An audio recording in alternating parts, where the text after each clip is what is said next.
On Sunday, May 22, 2011, the city of Joplin, Missouri wore a peaceful sky.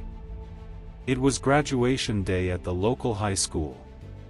Families gathered, smiles wide, unaware that just beyond the horizon, nature was assembling a disaster of historic proportions.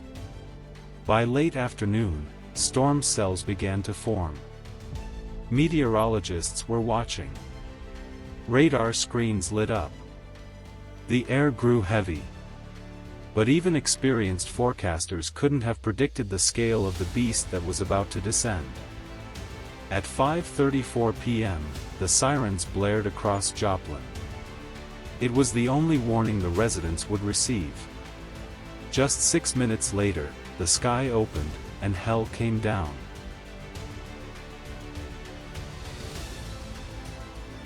What struck Joplin was no ordinary tornado. It was a multi-vortex EF5 tornado, nearly a mile wide, with winds surging past 200 miles per hour. Its path was devastatingly direct, cutting a 13-mile trail of destruction straight through the heart of the city. Whole neighborhoods vanished.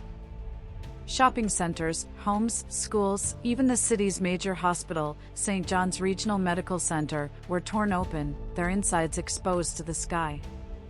Witnesses recall houses being lifted clean off their foundations, vehicles hurled like toys, and trees stripped bare of bark. Concrete was shredded. Rebar twisted like vines. And in the midst of the chaos, the terrifying roar, deafening, like a freight train inside your skull, never stopped.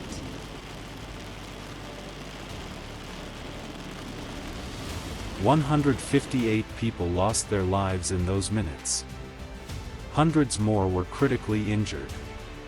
More than 7,000 homes and businesses were destroyed. Some victims were killed instantly. Others were buried under debris, trapped in collapsed buildings. Survivors remember clinging to bathtubs, crouching in closets, or huddling in restaurant coolers as buildings disintegrated around them. Families were separated. Children were lost. Emergency dispatchers received thousands of frantic calls, many of them the last words of people never found. Joplin was a city in shock. Entire city blocks were flattened into dust.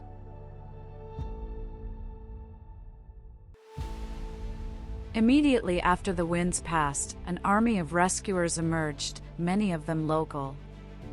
Ordinary people became heroes, neighbors dug with their bare hands, pulling strangers from beneath wood, glass, and steel. Ambulances screamed down what remained of streets. Police coordinated makeshift triage centers in parking lots and driveways. Firefighters climbed into unstable wreckage. Volunteers formed human chains to move debris and pass supplies. Over 2,000 personnel, including the National Guard, federal response teams, K-9 units, and search and rescue experts poured into the city. It was one of the largest urban search and rescue operations in U.S. history. Miraculously, survivors continued to be pulled out even days after the storm.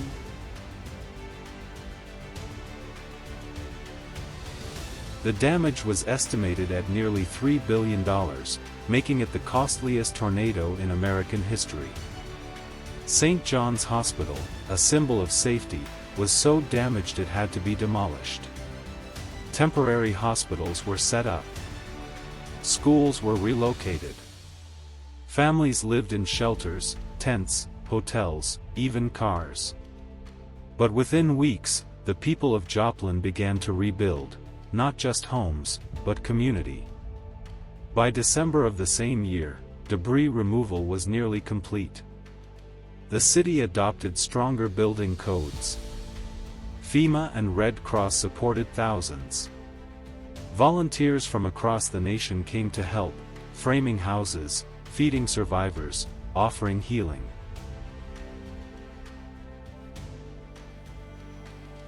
The 2011 Joplin tornado is not just a chapter in weather history. It's a story about resilience, community, and unthinkable loss. Survivors live with physical and emotional scars. Some never found their loved ones. Others rebuilt their lives, brick by brick, heartbeat by heartbeat. Memorials now stand where homes once did. Every May 22nd, the city stops. At 5:41 p.m., they remember. They remember the sound, the fear, the courage, and the silence after the storm. This was not a storm that came and went. It was a moment that changed Joplin forever.